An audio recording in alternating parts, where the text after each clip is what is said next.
Hello friends, welcome to maths one channel. சுருக்குக டாப்பிக்லேருந்து ஒரு கொஷின் பார்க்கலாம். √3 அதுக்குள்ளே ஒரு √3 அதுக்குள்ளே ஒரு √3 இந்த மாதிரி வந்து √3 வந்து நமக்கு வந்துகிட்டே இருக்குது. இந்த மாதிரி கொஷின் கேட்டாங்கன்னா இதுக்கு எப்படி ஆன்சர் போடலான்னு பாருங்கள். அவங்க கொஷினில் கொடுத்துருக்க வந்து நான் எக்ஸ்ன்னு எடுத்துக்கிறேன். எக்ஸ் ஈக்குவல் டு கொஷினில் கொடுத்துருக்க எடுத்து எழுதியிருக்கேன். இப்போ பாருங்கள், எக்ஸ் ஈக்குவல் டு இந்த ரூட்டோட மதிப்பை நம்ம வந்து இந்த ரூட்டை எடுத்தால் நம்ம என்ன பண்ணுவோம், இருக்கிறது எழுதிட்டு பவரில் வந்து இந்த ரூட் இருக்கிறதுனால 1/2 அப்படின்னு போடுவோமா.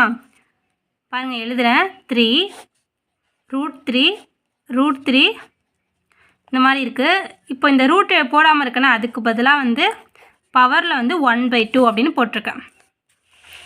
இப்போ பாருங்கள், இங்கே இருக்க 1/2 ஈக்குவல் இந்த சைடு போணுச்சுன்னா எக்ஸ் இங்கே இருக்கனால x² அப்படின்னு மாறும்.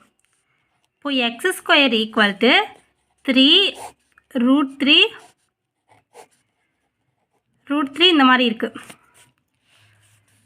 இப்போ பாருங்கள், இங்கே இருக்குல்ல, இது அப்படியே நமக்கு இங்கே x ஈக்குவல்ட்டு எடுத்துருக்கோமா, அந்த மாதிரியே இருக்கா.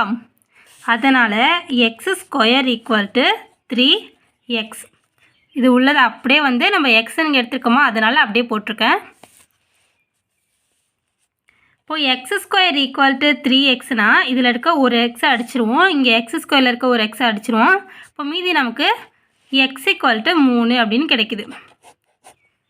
இதான் இந்த கொஷினுக்கான ஆன்சர். இப்போ இது வந்து ஆப்ஷன் ஏல இருக்குது.